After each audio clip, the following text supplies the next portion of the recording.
Then let's start. The presentation will be around 30-40 minutes or so. I haven't counted it in a lot of detail, but and it will be on architecting LLM and RAG systems. So we will first start with some fundamentals for people who are not that into Gen AI and LLMs and that kind of stuff. Then I will present a general framework, like on how you could think about LLM and RAG systems. And then I will apply that framework to a specific use case, because I usually learn the best with concrete examples. And I usually try to do that in my content. And then I also want to highlight this differentiation between online and offline pipelines, because especially in the Gen AI world, I've seen that this is a confusion for people, and I thought it's nice to highlight it. And all of this is, I will try to take like the MLOps perspective on this kind of stuff, because I believe that most people are here for like MLOps and LMOps. So yeah, I will focus just on that part of the architecture framework, or how you want to call it. So yeah, let's dig into this. So if you follow my content, you'll see that I'm a huge fan of this feature training inference architecture. Like I usually apply it everywhere, because I think personally that it can be applied everywhere if you're not that rigid in the thinking. And the architecture and what it says is quite intuitive, right? So basically it states that you have three pipelines: the feature pipeline, the training pipeline, and the inference pipeline. And the idea is that every pipeline has different scopes, different use cases, and it's very easy to create a mind map on what part of your system should go where, right? Because ML systems can get complicated, and this helps create clear modules and interfaces in your system. And the feature pipeline, actually, so everything is related to interfaces here, right? So this pattern mostly dictates what interfaces each component should have, right? So the feature pipeline ingests, as you can see here, ingests raw data, whatever that is, and outputs features and labels, which will be stored in your feature store. The feature store can be like a logical feature store or an actual feature store. It doesn't really matter. The idea is that it's a place where you store features for training and inference. This feature pipeline can also have like multiple pipelines inside of it. So it's mostly a container that takes in raw data and spits out features and labels. It doesn't have to be one pipeline. It can be whatever number of pipelines your system needs. For example, you can have a pipeline that computes the features and a different pipeline that does validation. For example, it's a pretty common use case. The next one is the training pipeline that takes in the features and labels from the feature store and computes the models. It trains the models, which then are stored into a model registry. Again, here you usually have inside this box, you usually have the actual training pipeline or an evaluation pipeline, or like some processes where you log and track something. So again, it is mostly as a logical container on how you structure stuff. And the last part of this architecture is the inference pipeline, which takes the features and labels computed by the feature pipeline from the feature store, the model from the model registry, takes both of this, and with these two elements, it can compute predictions. This feature inference pipeline can be a batch pipeline, a real-time inference pipeline, and async pipeline. So it doesn't really matter, because anytime you want to make predictions, you need features and models, and you usually don't have labels, but if you have labels, you can use this for whatever, like for monitoring or whatever else you need that, right? So I wanted to present this even if it's not directly related to LLM ops, but I want to present how we will apply this to an LLM system. And I want to see its flexibility. Okay. Now the next element from the fundamentals step is a naive RAG architecture, because I believe that almost any LLM application has a RAG component, more or less. So it's really healthy if you're into this to really understand how a RAG architecture looks like. I will focus on the naive one because it's enough to understand the fundamentals. So you always start with the ingestion pipeline, right? Where you take some data sources, whatever that's useful for you. You clean the data, you maybe standardize it, you chunk it, you embed it, and you put it into VectorDB. So when you do RAG, you will always have such an ingestion pipeline where basically you populate your VectorDB with embeddings and metadata, right? And then on the generation pipeline side, it's where the user stands, right? So now you're the user, you enter a query, you use the same embedding model as in the ingestion pipeline to embed that query and query the VectorDB for documents, for chunk documents related to a query, right? So then you use semantic search to retrieve the most similar chunks from the VectorDB related to your query, and then you use these documents, or you inject them usually into a prompt template together with your user input, create the final prompt, send that to an LLM, and then you have the final answer that you're looking for. So this is just a standard RAG architecture. But I want to highlight something really important here, that this RAG ingestion pipeline is a different process from this retrieval, augmentation, generation part, right? So the ingestion pipeline is an offline pipeline that usually is run in batch, once a day, only once, or whatever makes sense for your use case, right? But it's run as an offline pipeline. Meanwhile, this RAG part where you do the retrieval, you do the augmentation, and you do the generation happens when you interact with the RAG application, and it happens on demand usually. Okay, if you really want to do it, you can do it as a batch pipeline, but usually these RAG systems are real-time components. So, okay, so we have these two like fundamental aspects of MLOps and RAG, and let's see how we can apply them to a quite standard LLM and RAG architecture.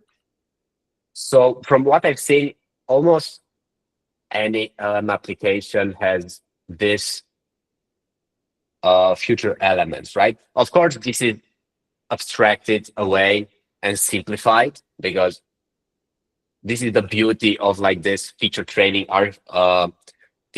inference pipeline architecture, because you can really abstract away all the complexity of your system and have a clear top-down approach on what's going on. Yeah. Okay, so I will just ignore that. Paul, would you like for me to read some questions from chat while explaining, or do you want to take a moment later to answer them? What would be your preference? Maybe we can do them later, because as I said, the presentation is not super long. It's like around 30 minutes. All right. So then we have another whole hour or so to take questions, and I can go back to specific slides if necessary.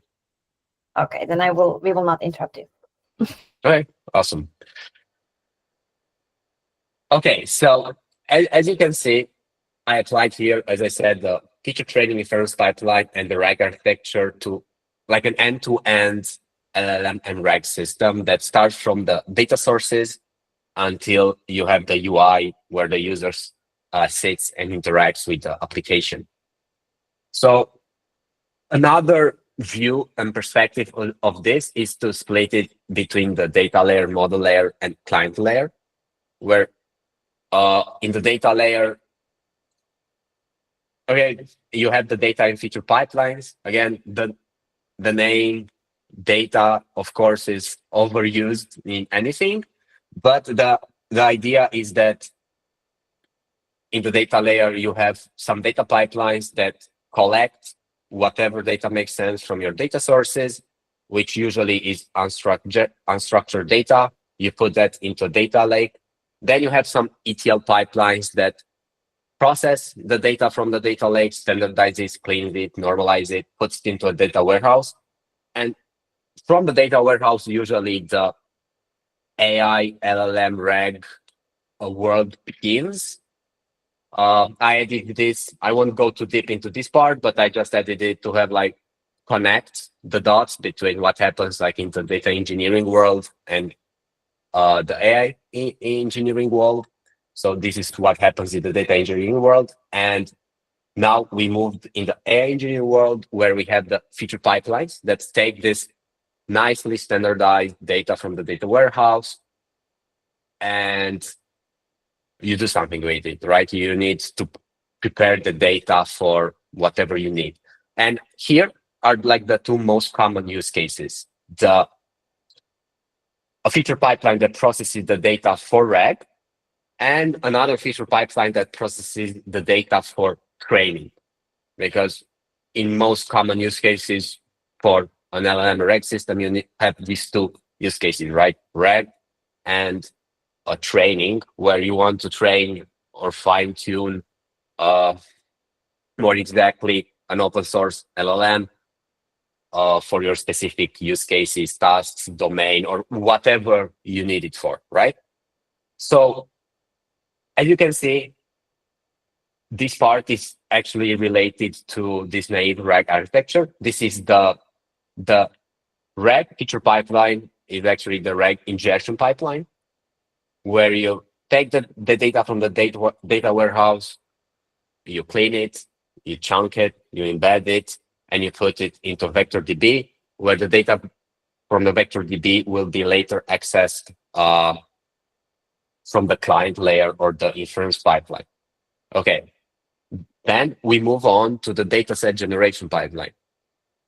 A very common scenario in this LLM Gen AI world is to fine-tune models with distillation, which means that you take some documents from your data warehouse and you use a more powerful LLM than the one you want to fine-tune. For a common use case is to use the OpenAI API or the one from Anthropic, or maybe even a very big model such as the one from DeepSeek or whatever. The idea is that you use a powerful model and your data to restructure your current data into an instruction data set that you can later use to train your model. So I won't go too deep into this part because it's not necessarily to MLOps, but the idea is that at a higher level, you need to orchestrate these type of pipelines. You need to extract data and you need to load the data, that instruction data set in this use case somewhere, which usually is in a data registry. From my experience so far, the data registry can have many forms and many shapes. I'm not an expert of Databricks, so I won't go into that space. It will be super interesting to hear your thoughts on how you could model the data registry with Databricks, maybe after the talk. But usually you can use stuff like, from my experience, like the Hugging Face data registry, which is quite popular, or things like DVC, or things like Artifacts, where you just throw your data into an S3 and put an abstract layer on top of it that helps you version it and add some metadata. But for sure, you can do a lot more complex and granular things at this point. But the idea is that you put your instructor data set into this data registry, which helps you to version the data, track some metadata along each version of the data set. It allows you to have the lineage of the data sources that help you compute the data sets and things like that. Then you take this data set and load it into the training pipeline, where here we're already in the model layer. And with the training pipeline, you spit out a fine-tuned LLM, which you store into a model registry.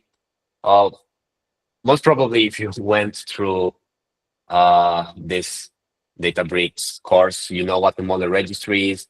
Is not a super complicated concept, but you basically just store your weights of the LLM or any other model into a registry, which again helps you to version it and store some metadata along with it to understand how that model was created. And then, as you can recall from the feature training inference architecture, in the simplified version, we have the feature pipelines which spit out the features, but in this case, the features have two forms. The features for RAG, which will be used at inference time, right? And the features for training the pipeline, which are stored into the data registry. And before going into the inference pipeline part, I want to highlight that indirectly we modeled a logical feature store.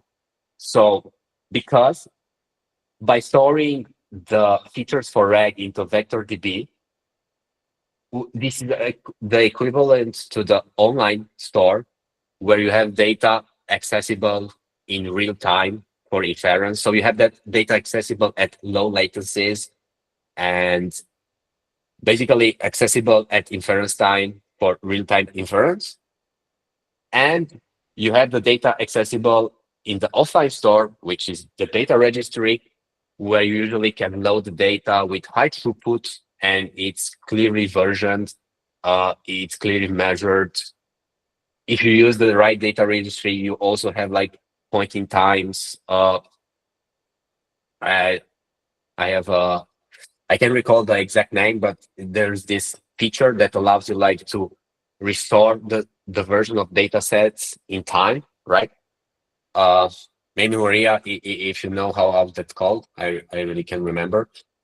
But anyhow, we indirectly modeled a logical feature store. So as I said, you can use a feature store as a tool per se, or you can just model it using different components. What is important is to understand what a feature store should provide and its requirements and needs.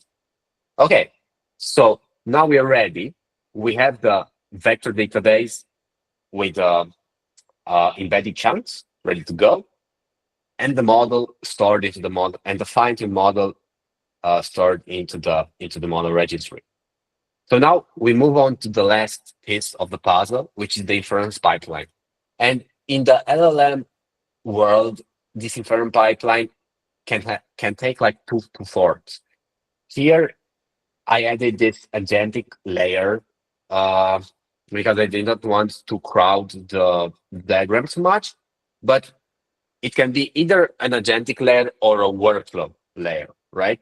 So the difference between the two is that the agent has multiple tools that it can call on demand. So if it decides it needs that tool, it will call that tool. If it doesn't need it, it will not call it. And a workflow is a more static set of steps. Let's say similar to a DAG, but it can be cyclic. And it's really similar. So you can also have like a retrieval step or a real-time API step. It's not a tool, it's a step or a node. So except the agentic layer name, everything else will remain the same.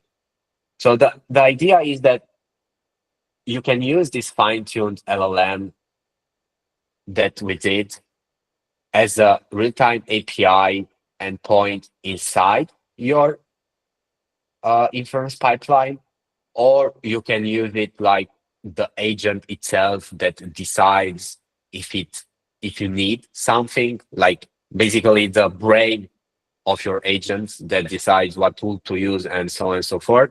The idea is that you have freedom in what's the use case of these fine-tuned LLMs, because in many use cases, you need it just to summarize some. So let me repeat. So many LLM systems usually are composed or more task-specific LLMs that are usually more small and can do one thing better. So can do one thing really good. So this is a very common use case that I'm presenting here, doing. So you can do that. So you train multiple smaller language models that can do one thing good. For example, can summarize a document, can I don't know, classify something, or these type of things are usually very specific to your use case, or they can interpret a specific domain. For example, you have inside your company some very domain-specific language, which usually any company has for, I know, retrieving some specific troubleshooting tickets or events that happens inside your system or whatever. So the idea to conclude my thoughts is that with this fine-tuned LLM, you have freedom to do whatever you want and integrate it into the system, whatever it makes sense. You can even use it inside the RAG feature pipeline, like to do some advanced RAG techniques. Okay, so another thing that I want to highlight is that, again, also the inference pipeline can have multiple pipelines. Here in this use case, we have the fine-tuned LLM inference pipeline, which is a microservice that hosts only the fine-tuned LLM and just takes requests and responses, and that's it. And we also have the inference pipeline, like the agentic and the workflow layer, which orchestrates your application logic, right? Whatever that is. And if we give to an agent a retrieval tool, we have like the RAG agentic system, which sounds really fancy, but it's just an agent with a tool that has access to a vector DB. Basically, that's it. So we have the data pipeline, the feature pipelines, the training pipeline, and the inference pipeline. And we can hook, for example, the inference pipeline to a UI to have this beautiful chat similar to the ChatGPT or whatever. So this AI system bots that you give a question and you see the answer. But this is like the back end of it, right? And the last step of this is to add an observability pipeline, which usually consists of the prompt monitoring step and the LLM evaluation step. Of course, you can extend this to a lot more, but I wanted to focus here just on something really specific to LLMs and RAG. Here, you also want to monitor system metrics and more other things related to MLOps. But the idea is that you need a prompt monitoring layer and not just a standard log monitoring system, because the chains generated during this agentic or workflow layer usually chain multiple prompts one after the other. And you can just take that and throw it inside a normal logging system, you'll not understand anything, right? So these prompt monitoring systems, I forgot to add a screenshot. It would be awesome to have done that. But these prompt monitoring systems log all these steps inside your chain, and you can like drill inside of them, and you can see like how much time it took per step, the costs it took per step, and basically you can have this zoom in behavior where you can understand what happened at each step. And on the other side, you have the LLM evaluation component, which also takes in these prompt traces and just related to LLMOps, usually you want to compute things such as moderation metrics. If I don't know the agent or user started to ask racist questions or dangerous questions or things like this, and also hallucination metrics.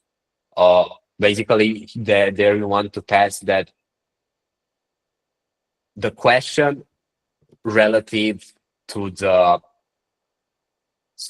the answer of the agent is relevant relative to the question, and it follows only the content retrieved from your vector database. Because if you don't constrain your answer to the documents that you retrieved from the vector database, the chances that the LLM will hallucinate are big.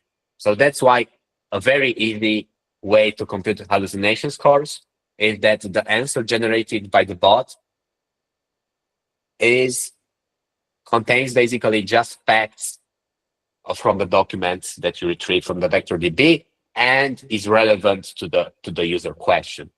So this is a very intuitive way to see it. And you can use LLM and RAGs to compute any other domain-specific metrics. Basically, using prompt engineering is quite intuitive to compute a business or domain-specific metrics that you can use later as alarm system signals or whatever makes sense for your use case. Okay, so this took a lot longer than I expected, but let's see how this is applied to a specific use case. So, okay, so a specific use case is this second brain AI assistant project that I'm currently working on. And as you can see, the system is really similar because I just took this and abstracted a little into this. But the idea is that now I want to, instead of just telling you, okay, we take some data sources, we process them and blah, blah, blah, I will walk you through again to this whole process with really specific things in mind and specific tools and grounding everything into the reality.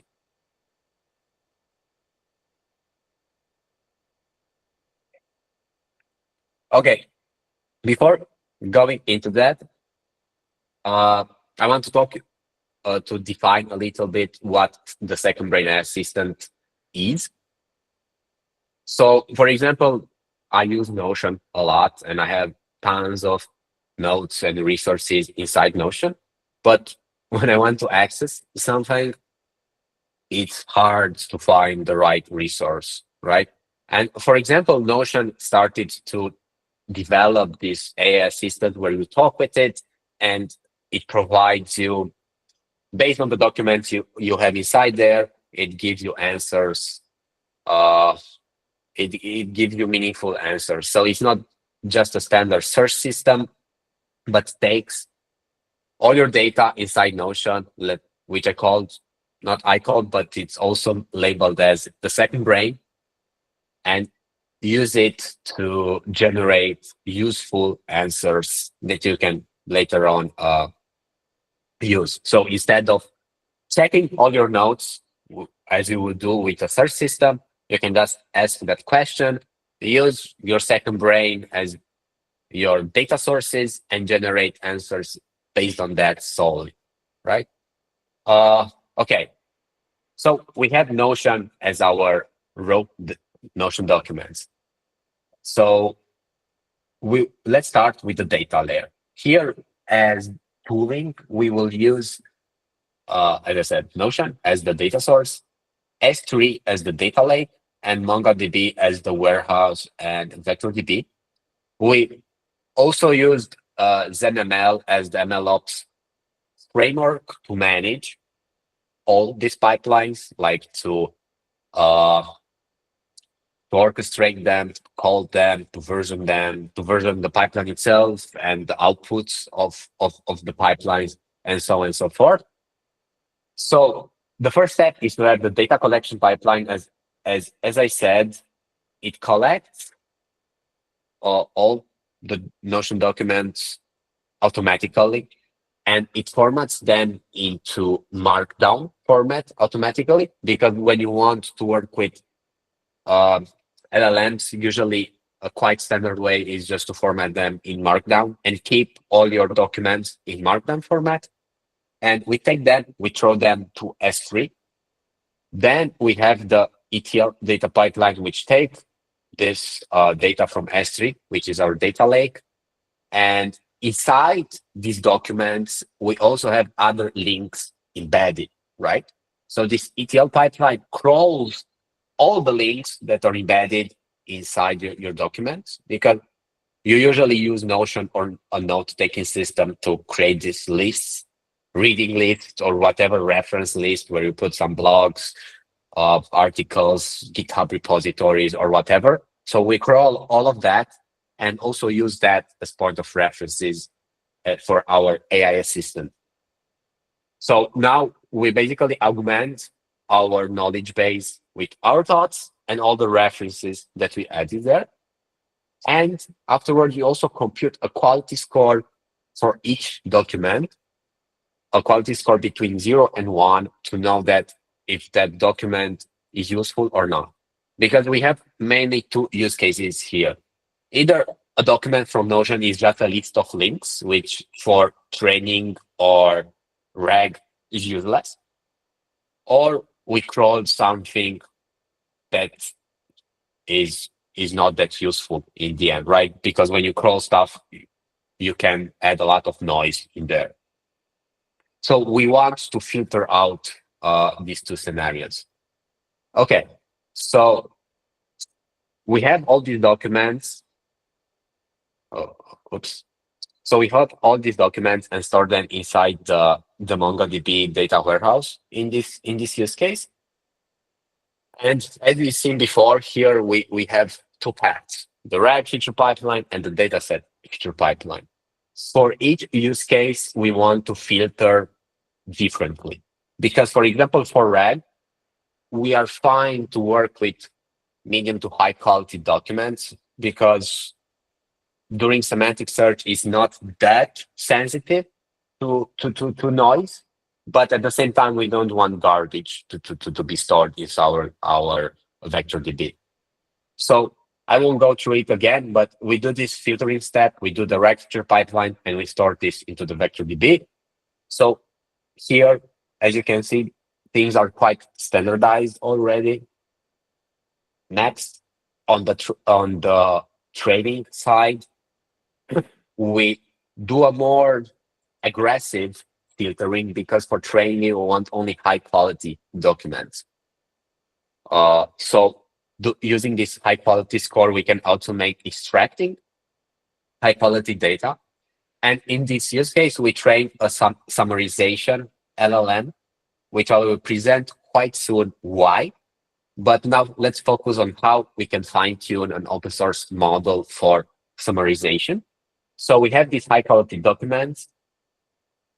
We use OpenAI to create this summarization instruct dataset, which is quite intuitive, right? So you have the big document and you just use an LLM to summarize it, and that's it. So you create an instruct dataset by creating this. So your input is a prompt template plus the whole document inside that prompt template. And you just ask it to summarize it, and the answer is the summarized document. And that's your instruct dataset. You put that into the data registry, and then we use Onslaught to fine-tune this open source LLM.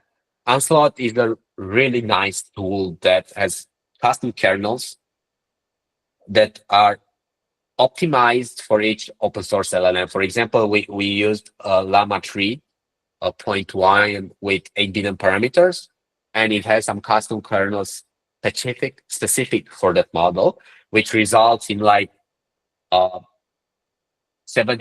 less memory consumption, which allows us, for example, to train this model on a Google Colab notebook with the free version, which is insane, right? So for almost for free. We can fine tune already these 8 billion parameter models.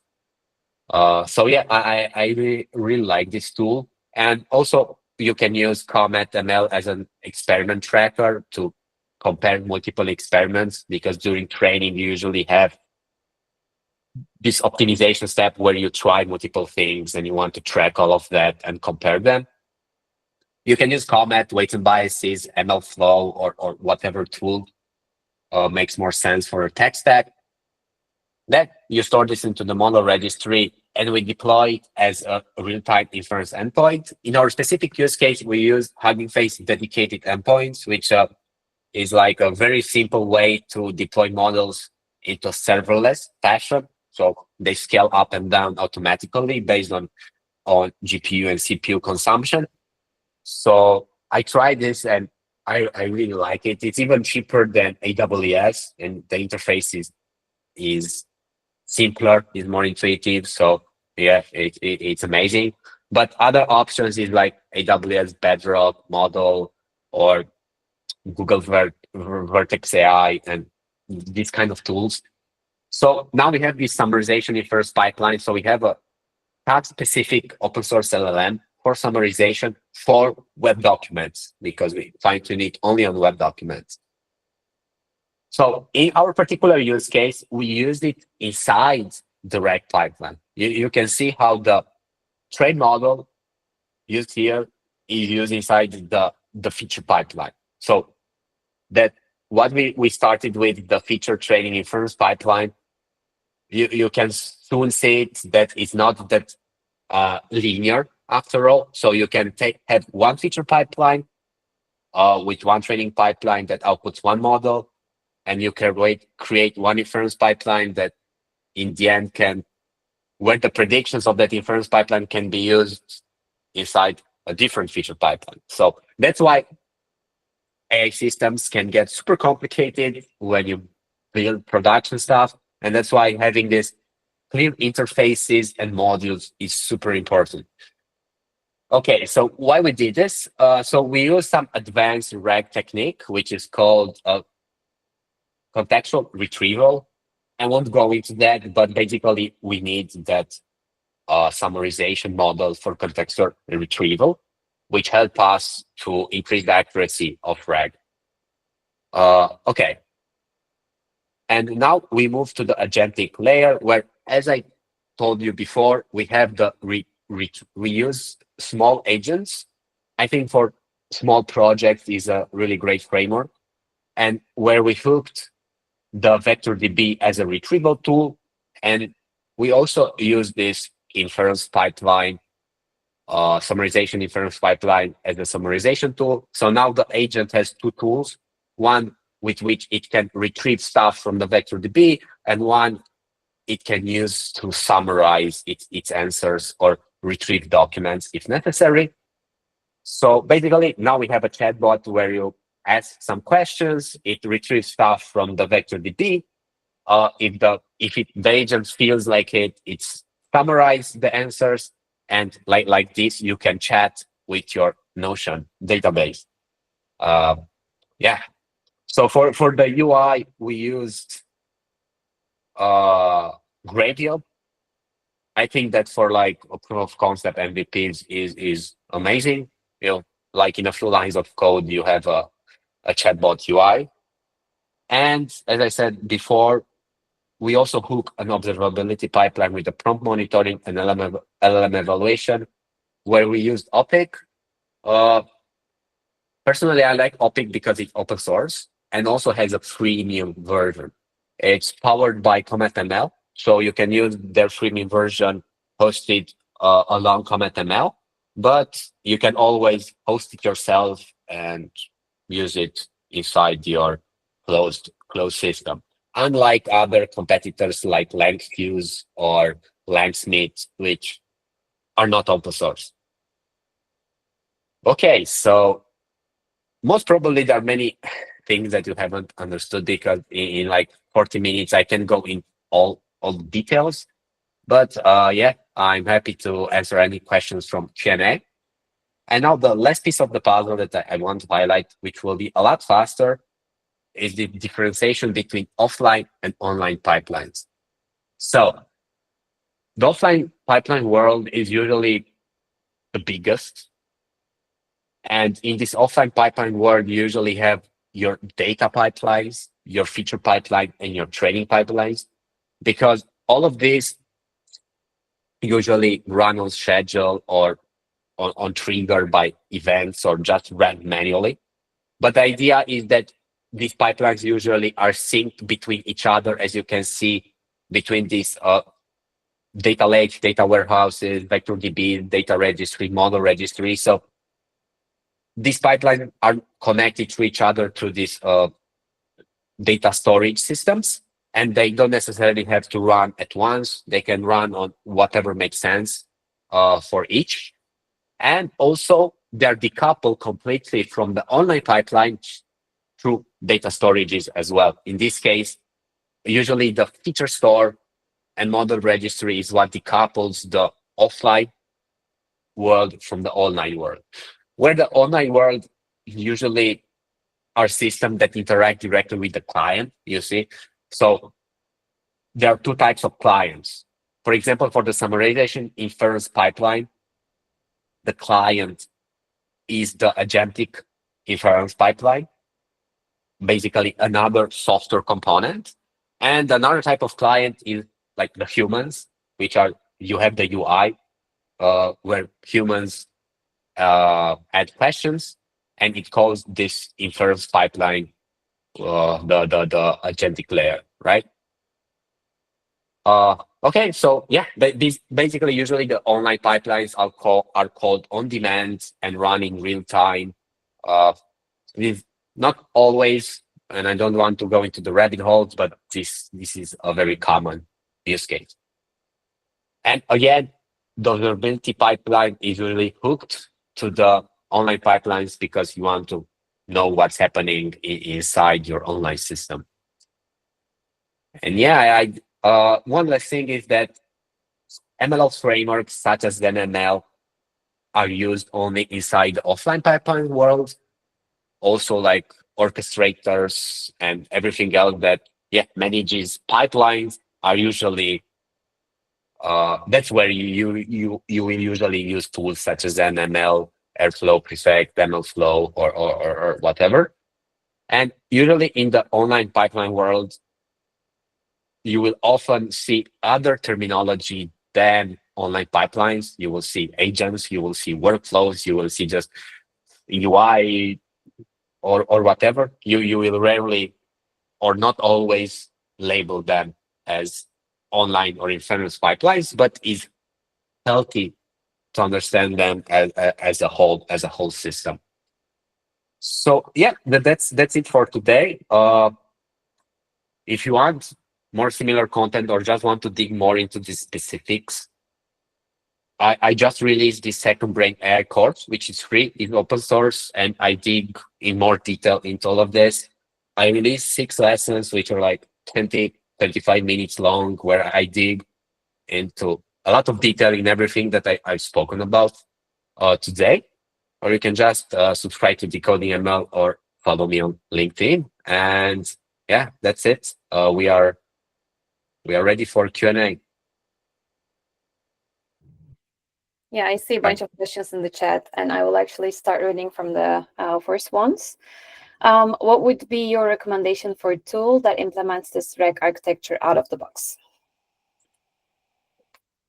Well, to be honest, I never use a RAG tool that implements this out of the box because there was never the use case.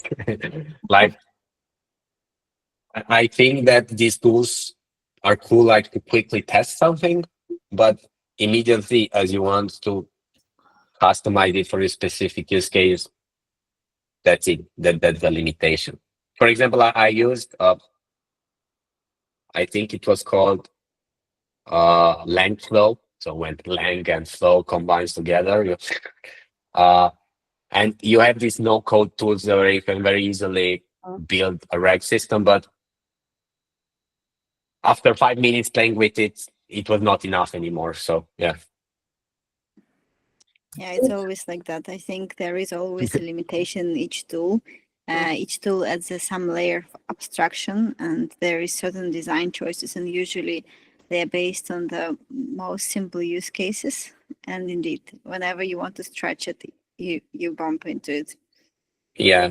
Yeah. I believe they will become more useful when these RAG use cases will be a little more standardized, as it happens with like web, no-code web tools, right? In the beginning, they were trash, and now they're quite useful because people that built them understood what humans need. Let's hope for that. Yeah. If you're not LLM model building or LLM ops people, where do you suggest starting to get familiar with these systems? How deep should we go into GPT architecture, for example? Well, I have a quite radical opinion on this, but I think that because you need to know so many things nowadays into the AI world, going too deep into like inside what's happening inside the LLM, I like to leave that to the researchers. And like I don't read LLM papers almost at all, maybe just like the breaking news one. But what is important to understand like the standard transformer architecture, how attention mechanism works, like how the models works, how the an encoder and decoder works, how the text is tokenized and added inside the system. And based on that, you will see that all the optimizations around AI engineering and LLM engineering, inference optimizations, around the attention mechanisms, or this where you input your input tokens and output tokens and you play around with them. So I think that if you like understand really deep the transformers paper, you're good to go. Is agentic AI just a fancier chatbot? Or maybe you can highlight the difference between the chatbots and agents in general. Okay, so I would add the big differentiation is between workflows and agents. So a chatbot, for example, is an extremely simple workflow where you have just an input, you put it to the LLM and you get an answer, right? So you have just the LLM and you interact just with the LLM. But inside the workflow, you can add multiple static steps with routers. For example, you can add a retrieval step. You have the user, maybe just let me go to, for example, here. So you have the user input. Let's say that here you have a router, which is just a fancy name for an if-else, where you decide that, okay, I need some extra context to answer this question or not. If the answer is yes, you will go through the steps. If not, you will directly use the LLM to generate an answer. But the idea is that you can do this only once or in a static fashion. But if you use an agent, it's just a simple change of perspective where you put this access to the vector DB as a retrieval tool. Then the user will ask the question, and the agent, which still the same LLM, will decide that, okay, I need to access the vector DB, but you don't statically define this. You put just the vector DB as a retrieval tool, and the agent knows that it has access to that tool, and it decides it dynamically if it needs that tool. It retrieves what that tool gives, and after it can again decide if it needs more information. So basically, it can access the retrieval tool how many times it feels like it. So it's not defined. But in a workflow, you can specify that you access the vector DB just once, you define that programmatically, and that's it. So basically, the agents use tools, and this makes the system more non-deterministic. but the workflow is like a DAG, as I said, but with cycles inside it. So it's not a DAG, it's a graph. And you kind of define what happens inside. All these steps are defined by you. So this is like the big difference. Yeah, but I think it's also possible to put all kinds of restrictions at different stages, right? How many times a certain tool can be used and what are the allowed sequences possibly. So, and also when humans should be in the loop for certain steps. Oh, yeah. This is usually also implemented in frameworks. For example, you allow the agent to have a maximum of 10 calls, let's say. So it just doesn't eat your whole funding in one query. But yeah, and also you can combine workflows with agents and do all kind of fancy stuff. Can you highlight the difference between a workflow and an agent? What it is in your opinion? It's a question for me? Yeah, it is a question for you. So what's the difference between a workflow and an agent? Yes. So yeah, I don't think I can add anything else between before. Yeah. But what I would add is that I think that the hype for agents is just hype. And I think that workflows are the way to go, at least for now. Like if I will go into production, I would most probably not use an agent or a very constrained agent. I would use just a workflow. So a set of defined functions to call without giving any flexibility to the system to do this to use these tools, basically. Yeah, and they're extremely hard to debug. Like just try to read in the pro monitoring tool like a chain with 20, 30 calls. It's hell to look inside there. Yeah, for sure. There was a question from Dane. Will there be an advanced session in the future? I think he's referring to this session. Well, Paul has 2 great courses on that, and they're open source and free. Maybe perhaps those are already advanced versions of this session. So I would recommend those. Also written a book on LLM Ops hands-on on O'Reilly. So I think this is it's also a really cool book. Maria and I went through the whole book, and it was really well explained, clearing up all the topics in this context. Also, the one from Epic or the other one? Yeah, the LLM Ops hands-on.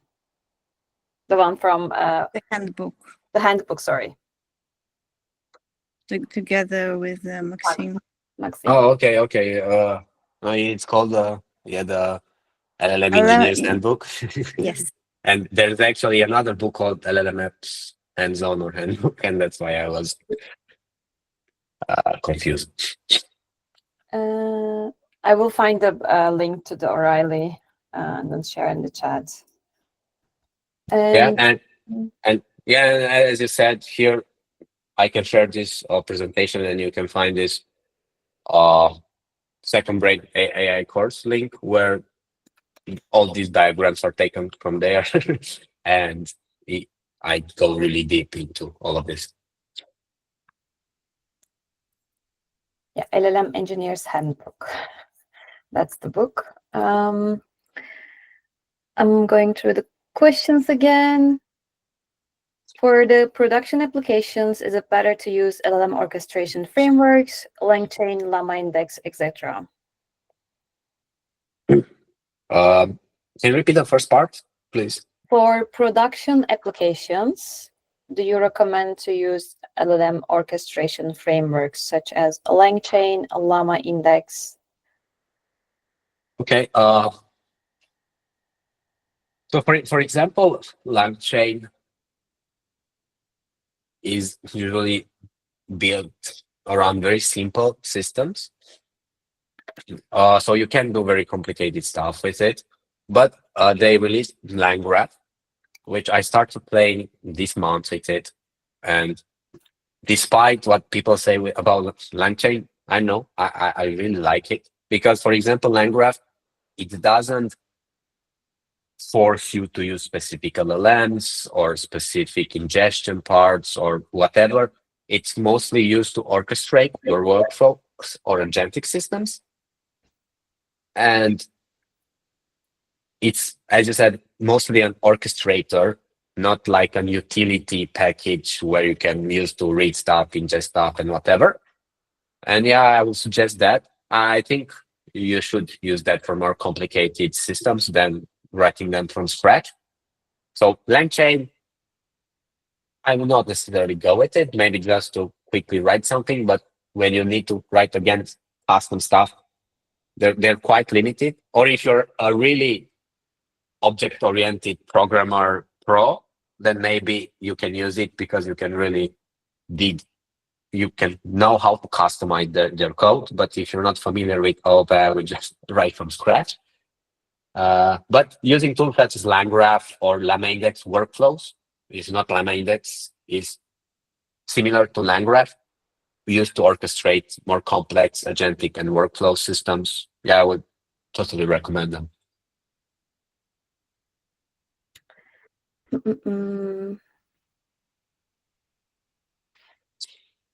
I'm going through some questions. A few people are asking about the code, if you have any code anywhere on this. Oh, yeah. So I have the code on all of this. In GitHub, right? I think I can the link, to be honest, because I know where it is. Yeah, just let me share. Here it is. And you can find basically everything you need starting from here.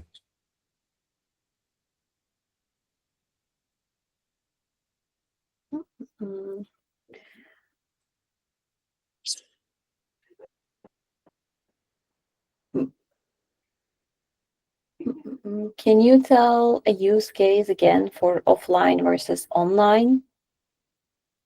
I guess. Oh, yes. So the confusion here is that, I know, let's say that you want to learn about RAG, and you go to LangChain, LlamaIndex, or whatever, and you open a notebook. And there you have all of this inside a single notebook. You use a class to retrieve some data. You use the retrieval class to put stuff inside the vector DB, and the same retriever in the same notebook to retrieve stuff from the vector DB and to generate whatever answers.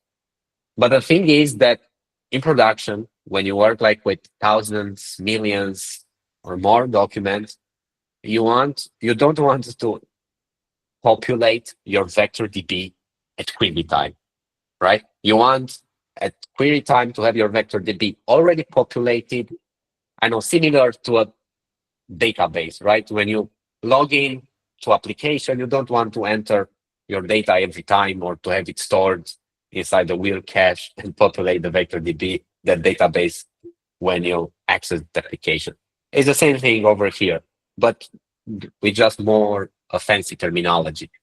So you want these pipelines to work before the user actually interacts with your application. That's why they're called offline, because they're ran behind the scenes, as I said, on a schedule or manually triggered or whatever, to populate or your vector DB, your model registry, or whatever you need at query time.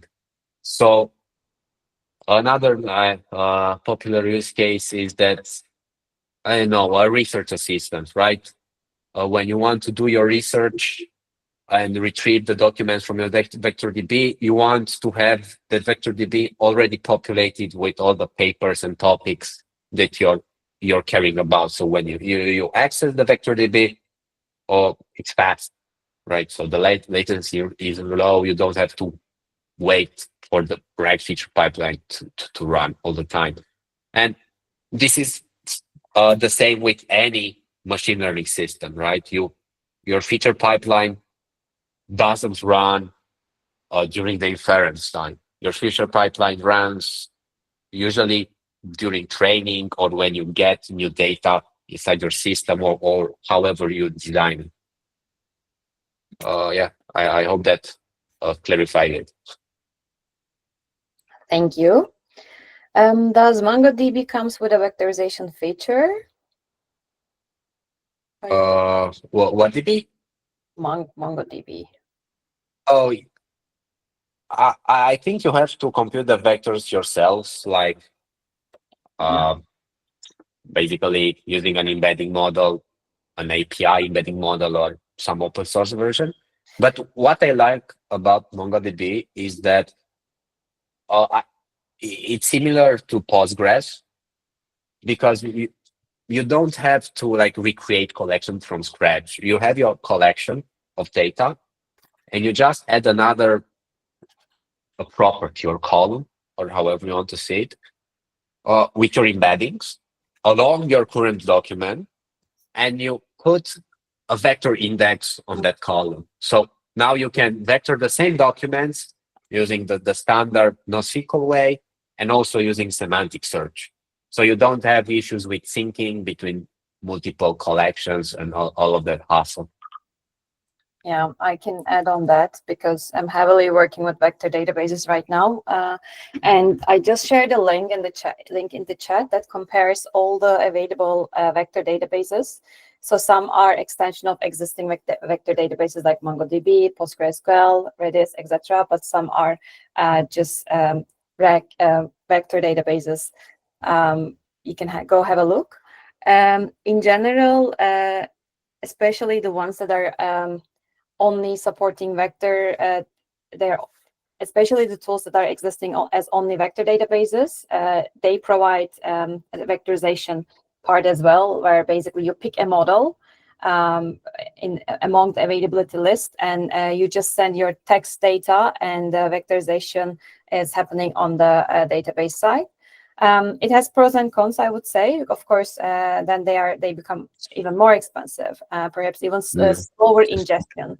So I think it really depends on your use case, but for very, very large scales, I would also recommend to compute your vectors in a batch manner and then ingest as fast as possible. But maybe for small scale use cases, it can be also a useful tool. Yeah. Well, out of curiosity, what vector DBs have you used so far? Well, we use OpenSearch. Okay. And we are comparing some other vector databases right now. But yeah, I agree. But I've seen that also MongoDB wants to apply this approach as well. Yeah, I've seen that they're investing heavily into this. Yeah. But a real programmer writes everything in Postgres. Yeah, there is an interesting question about the Databricks and the prices for what the Databricks offers for vector search versus external solutions. Well, in my opinion, vector search in Databricks is quite limited. You can only do quite basic use cases with it. So you quite quickly want to go in other solutions. So especially how to search for vectors, it's just a couple of options given. You can't really fine tune on that at all. External solutions, however, are complicated to set up connectivity with. So you'd probably, if you're on Azure, it would be using private links. Private links are not cheap. So you would have to use some, well, you pay for, I don't remember how much exactly, but you pay for all the data transfer through private link and back. And yeah, it's expensive. It's definitely not cheaper to use external solution just because of that. And that, or you would have to have some, I know, some security violations otherwise, which is probably not going to be approved by any enterprise. That's the state of things at the moment.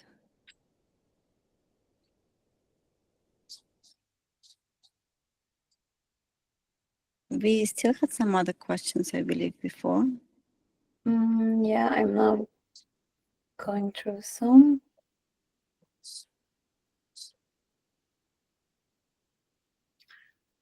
Have you worked with Jira data before? How should I store Jira data in vector database, clump it together and store them as text chunks, or convert it to tabular format and store with metadata?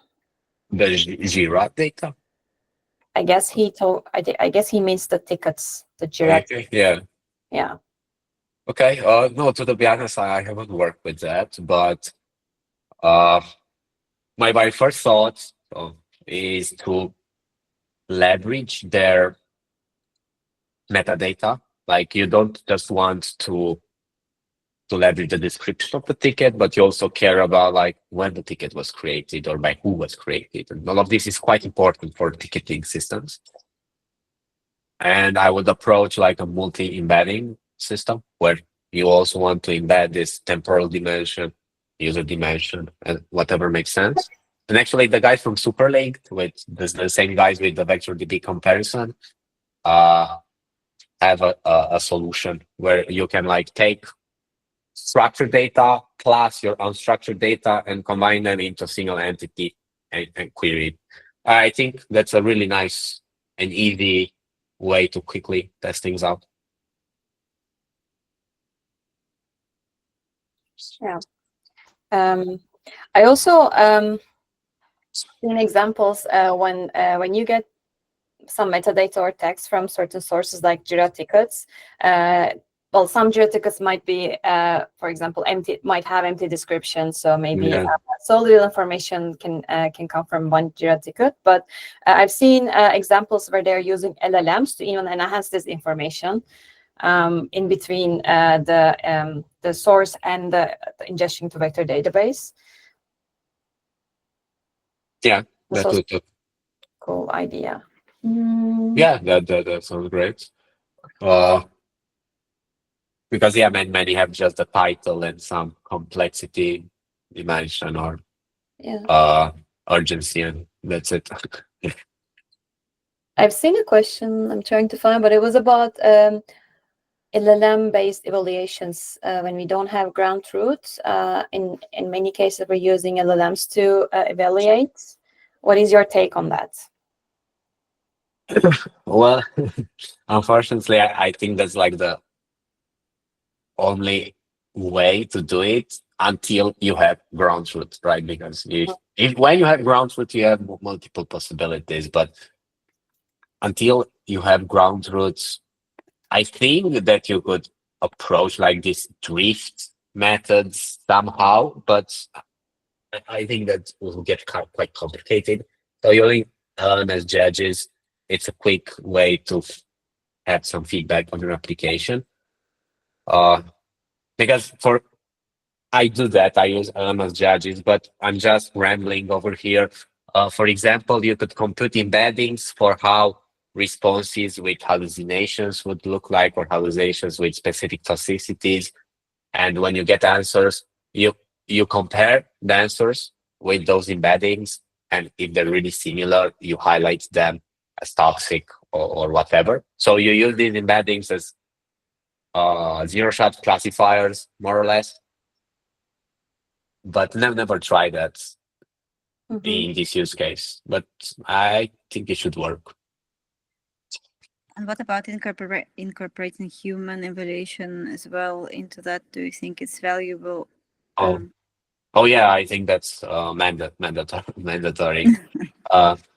Because as you've seen, most of the big players have this thumbs up, thumbs down feedback, and that's also good for evaluation and also for training.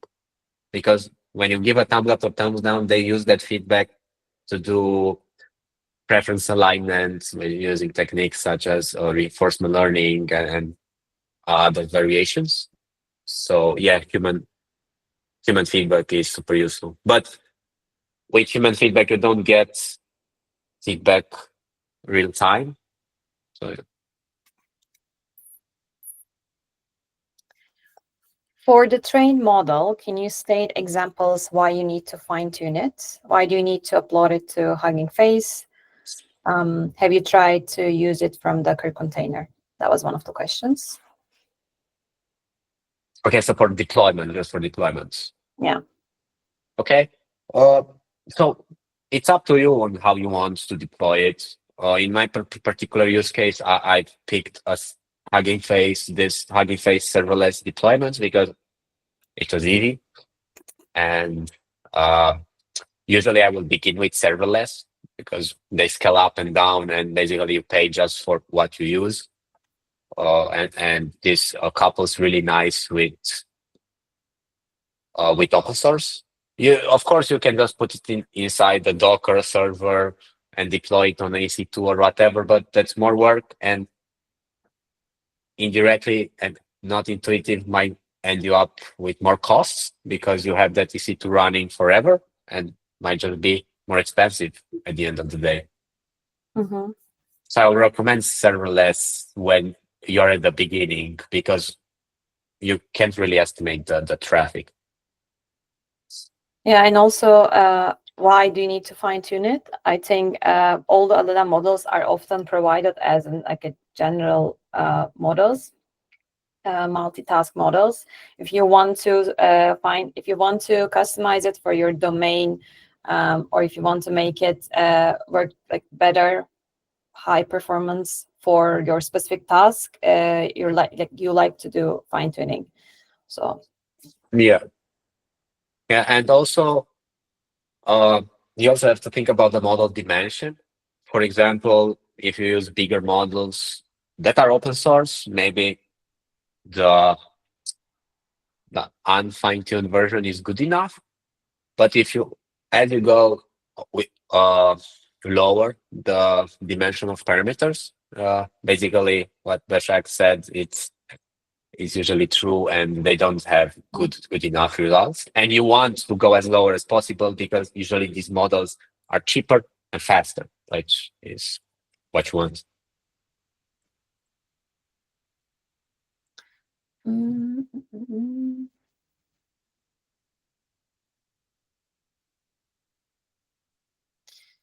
There's a question about different environment setups. I don't know if you mentioned when you were going through the flow, but can you explain your dev, QA, prod setup with actions performed in each environment? And maybe how it's different for LLM apps versus MLOps. I can add on that as well. But let's start with Paul. Okay, yeah, sure. So basically you want to see how CI/CD would work here or something like that, or no, it's I think what is meant by this question is typically that you start developing in development environment where you already have ideally read access to production data, and that's where you work on the setup. But then in the end, you would have an acceptance environment where actual acceptance version of this app or whatever you're working on is deployed, and that is what front-end team, for example, or an acceptance version of the website is interacting with potentially. And then production is where the actual production is deployed. And well, in our course, we were discussing a lot these things a lot, how you would approach the whole deployment process, going from development to production. But I can imagine that you can't, retrain or do certain things in production just because it's too costly. So what would be the difference for MLOps, LMOps, and how would you approach that for what you were explaining? Well, to be honest, I wouldn't change it that much. Because as you said, you don't want to fine tune LLMs like on build steps or when you go from acceptance to production, something like that. Usually, from what I've seen, you just take the same models in the model registry with different tags and just move it along on your stages of acceptance or whatever use dev, staging, production, or whatever you label it. But that's it. To be honest, I never seen like fine-tuning LLMs on the fly like that. Maybe if you have tons of cash, you can do that. But usually you have it more contained. You have the dev where usually researchers do whatever they do. Then you move into staging, or I think you call it acceptance, where you do Q&A and people test it out, and if all is good, you ship it to production, where you can also apply this testing strategies with canary testing and all of that. So I think it's not that different from a standard MLOps flow. Yeah. Well, I think what might be different that depending on the setup you have, let's say if you have a new version of the code, you actually develop your model, like some machine learning model in development, you may want to retrain that in production. But if you do some kind of fine tuning, or even if you create vector embeddings and store it in a database, you don't want to recreate it all over again in another environment. So that would be, for me, the key difference, MLOps versus LLM ops. It's basically, you would need to have a place where you just can reach it from all environments and in somehow secure way. So there are a bit different strategies there, and what's acceptable also within your security frameworks. There are considerations to have there, but for the rest, indeed, other pieces would be very similar. Yeah. Well, so to be honest, I usually worked in startups where we never got to that point. But yeah, that will be ideal. Yeah. Another question. What online metrics can we use for a multi-agent framework chatbots apart from user feedback? Well, you can use LLM RAGs to compute metrics on the fly, because you don't need ground truth. For example, you can compute hallucination scores, moderation scores, also answer relevancy score, because using an LLM RAG, you can see that is the answer relevant to the question? Is the answer anchored in the context used to generate that question? So you can compute you're quite flexible in what you can compute, but the only issue here is that you can't really do that for all the answers. So you most probably have to do some sampling. So you randomly pick questions and answers and do this on them. Another question. How do you handle multiple LLM requests and prevent the model from getting overwhelmed? But load, I guess. Okay, yeah, so usually you do this through batching and queuing, and of course, horizontal scaling. So the first option, you don't do horizontal scaling. You can queue all your requests and batch them, and basically batch them, because these LLMs runs on GPUs, which are really good at parallelizing. So you take multiple questions, multiple requests, you batch them, and you answer them. But if you don't do horizontal scaling, the only issue is that you would add extra latency, because if many questions come in, then people will need to wait for the answers. But the idea is that if you queue them and batch them, the system will not crash. But you can also add horizontal scaling. And for example, if the queue fills up too much, you add another instance, and that instance also starts to pull from that queue and process the requests. So yeah, that's basically it. And of course, you can also add fancy things such as caching, KV caching, and all of that. But I think that this batching plus queuing plus scaling is like the core of it. And what comes next is the cherry on top. Mm-hmm. Have you used RAG for evaluation?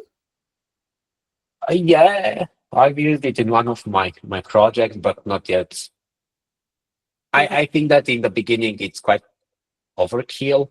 Like the principles are good, but for example, I've used a lot OPIC, which provides just 2 or 3 metrics from RAGs. Basically, it computes just recall and precision of the answer relative to the context and question.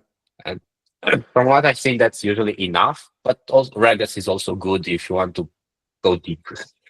Mm-hmm. Well, I think I went through the questions. I might have missed some of them. Please raise your hand and then go ahead, ask yourself.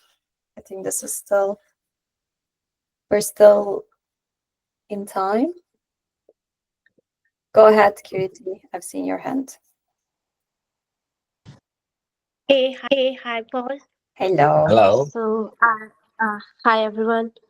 Like, as I have mentioned in the chat, um, like, in one of my use case where I have worked on, there have been the historical data, and it becomes very difficult to strategize, like how we should actually have the management or versioning, do the versioning for training the data and keep it relevant with the current data set and knowledge, which can actually provide us the updated and accurate response or summary. So, is there any framework or any strategy already existing which I can use for my use case? Yeah, so I'm refraining just to see that I understood the question right. So you want to see how you can version your data for fine tuning? Yes. What is the best approach or best practices which we can Okay. follow? Yeah, that's a good question. And personally, I've seen more approaches to this. So I think that the most naive one would be just to use S3 or a shared system inside your company and just create new folders, version folders when something comes in. But the biggest issue with this is that you have a ton of duplicates. So if you work with big data, this gets out of hand quick. So other option is to use like artifacts where you simply add a virtual layer on top of your data and which helps you just point. For example, you add this virtual layer like a reference where you put this the specific version and you point to the specific version. But also in this use case, you have duplicates, right? Because to roll back to previous versions, you need to store all these versions. And that's why there are also like systems like DBC, which apply like a Git-like strategy to your data. So when you create a new version, instead of copying all your old data plus the new data, you just add the diff. But I like the idea, but I find it quite hard to work with. Sure. But I was, So oh yeah, let go. me actually go more deep. Like suppose like I have this LLM, which has the knowledge base, which is containing all the SOPs and knowledge articles, which can help us to resolve any particular issue or concern from the users, and as well as we want to also leverage the ticketing tool and the data in order to enhance the accuracy and provide the more better response to the end user. So here like how we can ensure like we are actually, so is it based on maximum like based on the training and observability or and versioning? So lots Okay. of things we yeah. Okay. Yeah, I get your question better now. So personally, how I would apply this is to put all the data into like a data warehouse, just throw in everything in there as it is, uh, or data lake, and then clean it and put it in a data warehouse. And then you have like this snapshot, your point of reference where you can always like grab data from. And from there, you can like start pooling data and create data sets versions using a data registry, as I said previously, or you can also use a strategy like Hugging Face or something similar. So like this, you always have the raw data in the data warehouse, and you can easily like pull in different combinations of your data, different data pre-processing methods, the different chunking methods. So you always have that raw data accessible, and you play around with whatever data sciencey methods or AM engineer methods you need to do. You version that a final data set along the metadata explaining whatever you apply to pre-process the data. You train your model, you compute the metrics, and like this, you have the whole lineage. And if the metrics are fine, you're fine with it. If not, you know what you applied, and you can do a different pre-processing techniques and reapply everything and start from scratch. But the key thing is that you always have your raw data accessible in the data warehouse. So you can always play around with it and basically roll back to ground zero. I hope that helps. Yeah. That helps. Yeah. That's yeah. Thank Awesome. you so much for. My pleasure. But I also have a question for the Databricks world. So I saw that in Databricks you have these data catalogs. It might be a wrong question, but the data catalogs are used like to create some sort of ontology of the data and manage it and version it. Is that right? Or how would you approach data versioning with Databricks? Yeah. Well, in Databricks, Databricks is using delta tables, and delta tables is a format that allows to do travel in time. So basically, you would know what the history is of your changes on a certain table, and you can restore a certain version of that table in time.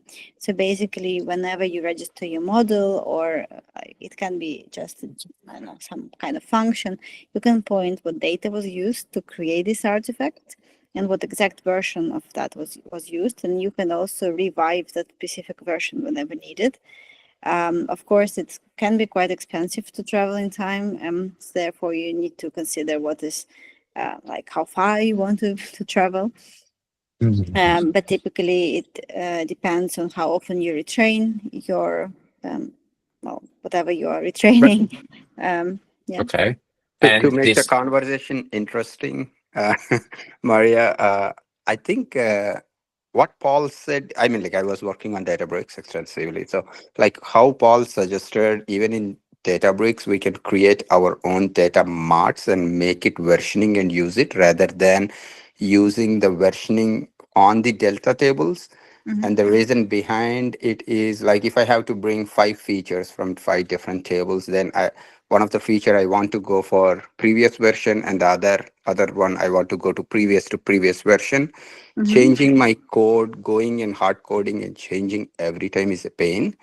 And also it's a cost associated. We Of course. usually vacuum the tables after 7 days or 30 days to keep the costs minimal and also the performance of that data queries accurate. So like, I mean, like just like how Paul suggested, we still can create data marts, load the data into and version them and create data sets and do. Yeah, of But course. Yeah, I would yeah, recommend that as Databricks is well. still doing. No, Yeah, of course. it's still, No. it's I'm still not saying doable. Yeah. we should access different tables with different versions for just different features. Indeed, you would probably create a separate table with all the features you need for whatever you are trying to do. Okay. And one last question for this data tables, how do they keep the diffs between different versions? Do they just recopy the whole data or just keep the difference or? Well, it is using like Parquet format on the back end, so it's actually just the metadata. So it's not copy of it all the time. So they try to keep it efficient. I don't know the exact details of that, but I know for sure it's not a copy of it every time. Okay. So they give somehow references Yeah. to. Okay. similar to DVC, I think. Okay. Yeah, indeed. So a quick question on the vector DB. I mean, like if I can, Mhm. on the vector DB and the feature. So I'm just getting into this wall. So if I have a vector DB and then I embed and store all the data in the vector DB, are you guys suggesting that if I use different data sets for my model evaluation, since a lot of this still has to go to the vector DB, should that be available for different versions of the model? And should we keep updating that vector DB for different versions? Like, how does that flow work? Okay. I think this is a little bit tricky because, for example, for model training, you usually don't use a vector DB. The vector DB is mostly used inside the LLM application. So the LLM application uses the vector DB for RAG and the fine-tuned LLM. So I think this is something that is different from like classic LLM systems, is that you compute one set of features for training and one set of features for RAG, and they could like start from the same source, but they're pre-processed different. So yeah, ideally you would like to know when you evaluate your final app that, okay, this is the version of the vector DB and this is the version of the training data set that resulted in this model. Something like this I would do. I don't know if that answered your question. Oh, so you are saying like the training the model has nothing to do, or mostly we don't go with the pattern of using vector DB. We train it on our raw data directly, but vector DB comes usually for RAG or RAG kind of inferences. Can be also Yeah. for recommended system, actually. Or recommendation systems. Okay. Got it. Yeah. Yeah. I personally see a recommender system like the first RAG that ever was. But yeah. Yeah, indeed. There is an interesting question before we go to another question from the raised hand about LLMs and on Databricks. What are limitations of that, and would that be beneficial to use LLMs on Databricks? Well, Databricks has this Mosaic AI feature. So there is AI gateway on Databricks that allows to connect to any LLM available with the standard way, with a standardized input and output. So basically the payload doesn't matter what is behind, it's kind of the same. And you also can monitor who called this endpoint, at what time. And you can also put some guardrails on that. I don't think that specific service is any special and any different than what Azure provides, or I know AWS provides. It's pretty much anyone provides that. What it makes really hard on Databricks to use any other tool than what Databricks suggests to use. So if for some reason the vector search functionality on Databricks is not sufficient for you, it might very well be, by the way. You really need to validate that. But if for some reason it's not, connecting to any other database is painful. So that makes it tricky, I think, to use Databricks. It's not just about LLMs, it's just about any model serving on Databricks. If you want to use some functionality on Databricks that is outside of Databricks, there are ways to connect to it, but to make it secure, usually within enterprises, you have really hard requirements for that. That there is a firewall on your databases, on your Cosmos DB. There is firewall everywhere. And Databricks needs serverless, it's all serverless, needs to connect to that database, to read from it, or maybe also sometimes to write to it, depending like what you're trying to do. And that specific part, that even though connectivity can be established through secrets passed as environment variables, the firewall thing is tricky. You would have to use private links on Azure. I don't know how it is on AWS, and those are expensive. You pay for any data transferred through those endpoints, and that's a major limitation, I believe.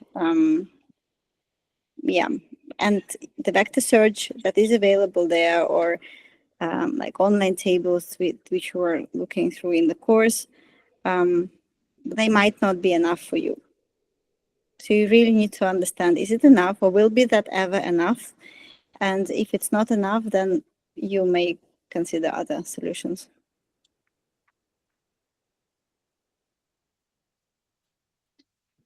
Yeah, so evaluate very well, Henry, what you're doing.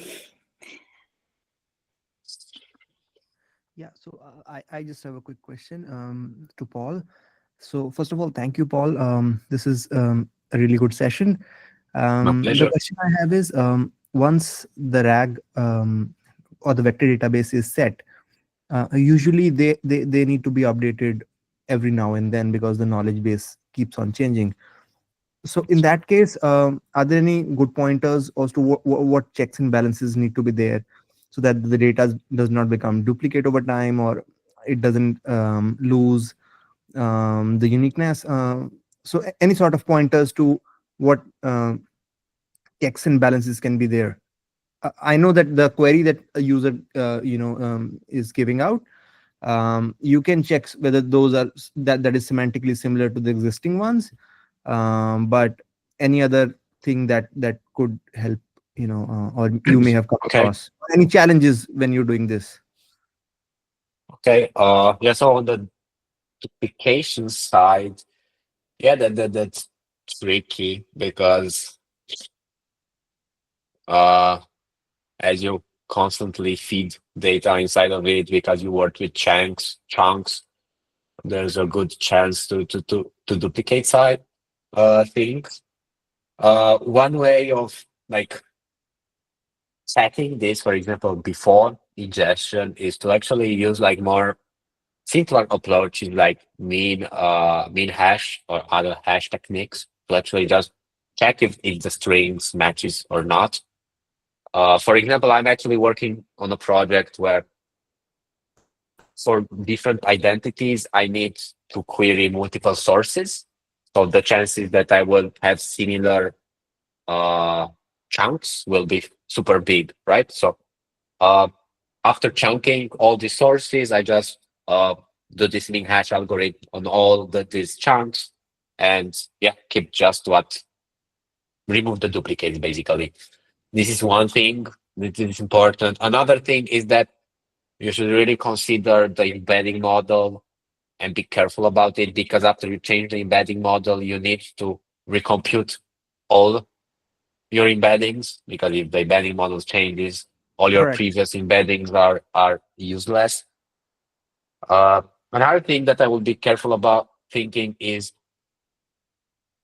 filtering and really thinking about metadata elements that will help you out filter things, because semantic search is a noisy step because we use this ANN, approximate nearest neighbor indexes, and because Yeah. of that, if you scale too much, it might hit, the error can increase basically in your back semantic search, and you can reduce your search space, your semantic search space, using careful picked filters and doing the semantic search just on what matters. So I will really carefully think about the metadata elements that you add inside of it. Okay, great. Yeah. So that helps. Just a follow-up question. You talked about filtering based on the quality of the document. So how are you defining that quality? Basically, low, medium, high. Are you using some metrics to do that? Yeah, I think, That could be subjective. To yeah, me, it that's, could be a high quality thing. To you, it could be a low quality or a medium one. yeah, I How think are that's really subjective to your data set, right? That's the classic data Yeah, wrangling, cleaning that you never escape from any correct. data role in the end. Uh, that's very specific to the use case. Maybe if you just care about factual data, then you just want to remove everything else. If you are more curious about perspective or users that speak between each other, then you want all the dialogue over there. also you have to look at the embedding model that you use, how much complexity it can capture, how not. So it's very dependent on your use case, your setup, and all of this. It's hard to give a generic response on this. Okay, thank you so much. My pleasure. There's a question in the chat. What are general practices to consider for data security? What are frequent requirements that we need to consider when developing end-to-end systems for a customer? Yeah, so I'll be transparent. Security is not a topic that I like. So I don't usually, I'm not really good at this, but one thing that you want to be careful about when working with LLMs, and especially with APIs, is be careful what data you send to them. Like, you don't want to send personal data, right? And like, I don't know, everything that's on your ID card, email, phone, or whatever. And one easy technique to bypass this is to use masking, because LLM doesn't really care about your specific name. It just needs to know that, okay, in that placeholder, there's a name or a phone or your ID number or whatever. So you can do masking. Maybe you can put like a specific hash generated at query time, mask it with a hash, and at the response time, when you give the response to the user, you just replace that hash with the actual number. This is one security concern that most of us will hit if working with LLMs, but otherwise, I don't know how to extend this, to be honest. Yeah, I think in general, I've seen practices and articles around implementing guardrails, which basically consist of checking for PII data, or also some systems to prevent the misuse of the agent, misuse of the chatbots. Oh, Every company implements their own security step, of course, but that also depends on the use case again. oh yeah, that's a good point. Yeah. Another question I have, Paul. I understand for data security, we can implement masking. How we can ensure this during the vector database and RAG implementation is how do we suggest it in cost-effective manner? Because yeah, so I just wanted to know from you. Yeah. Math might be a very cost-effective way of doing that, I think. Yeah. That's Yeah. a very popular topic of discussion. Traditional machine learning models to detect certain aspects that should be masked is a very cheap way of detecting it. The model artifact itself is quite small, so you can hold it in memory on the endpoint that you're using. Yeah. And you can evaluate that very well as well. So that's something that a lot of companies are looking on these days, to put it as a guardrail, because it's much cheaper, faster way to do this kind of guardrailing than alternative LLM-based solutions. Yeah. And so my intention to put up this question is something to understand at what step we should perform this activity before embedding.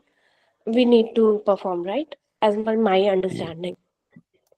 Yeah, and also before embedding, but that depends. Like, embedding kinda, if you use like an open source embedding model that you own inside your system, personally, I wouldn't necessarily care about like masking and all of this, because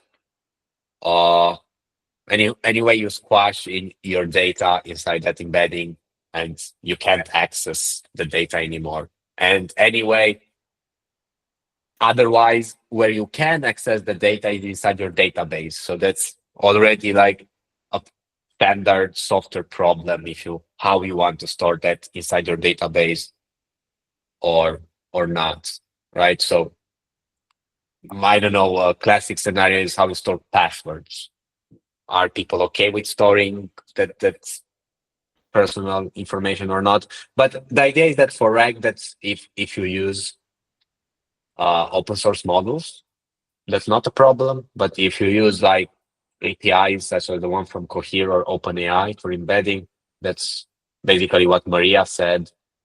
Or I would also try to approach masking. Regex approaches, maybe you can get away with that, depending on your data. Especially the patterns for passwords, like many companies like GitHub, for example, implement certain passwords that start with certain letters. The same goes for data, like for pretty much any system these days.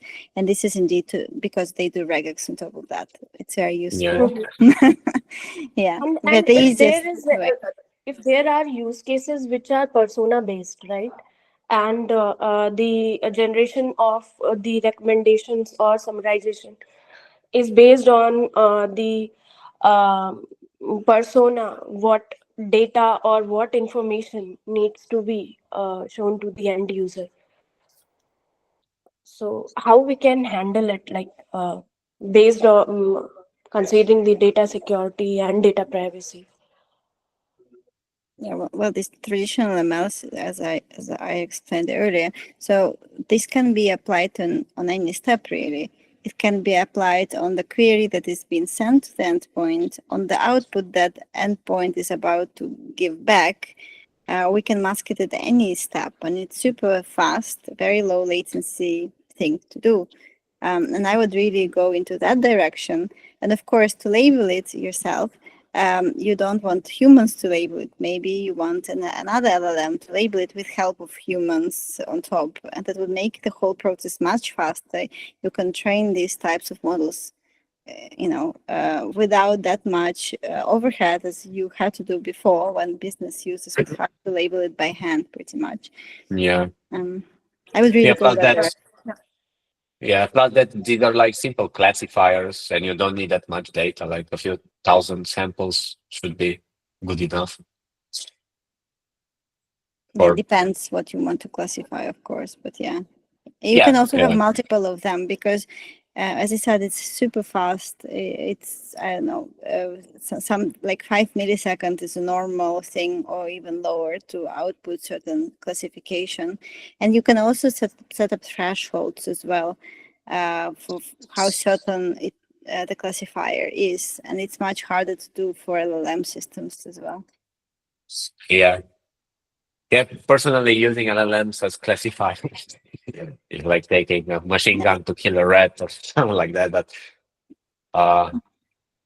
yeah. Yeah, this But helps, from Paul. what, Thank you, Maria. Thank you, Paul. This helps a lot. Yeah, thank you. my pleasure. But from what you see, Maria, for these classifiers, they are simple linear regression models or regression, simple linear classifiers or trees, decision trees, or what you works the use. best, right? It's typically light GBM is probably number one thing for everyone these days still, right? It's not really beaten the classification. So yeah, light GBM, I would start there, maybe try a couple of other things that are common and see what works the best. Do some hyperparameter tuning on top of that, and probably you don't really have to spend that much time on that either. Well, depends on like what your requirements are really, but it should be pretty straightforward to achieve quite good accuracy there. Yeah. Just a follow-up question on this. So for query routing, have you like used any classifiers for query routing as well? You can do that, yeah. I haven't personally used it, but yet totally you can do that, and many companies are doing that. Okay. Yeah. I tried it, but the problem is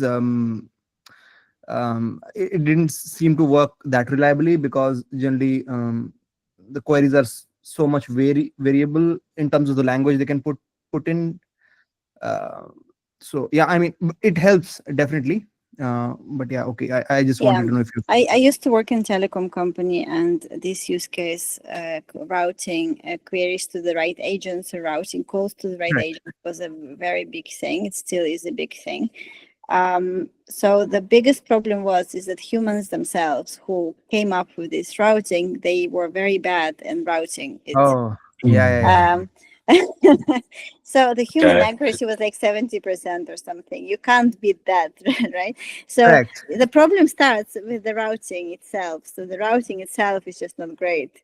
You need to redo and we did that exercise, by the way, with our business stakeholders, but and you know, because we redefined the way how routing was done in the first place, we increased accuracy dramatically. It's not a machine learning problem. It's a process problem in the first Correct. place.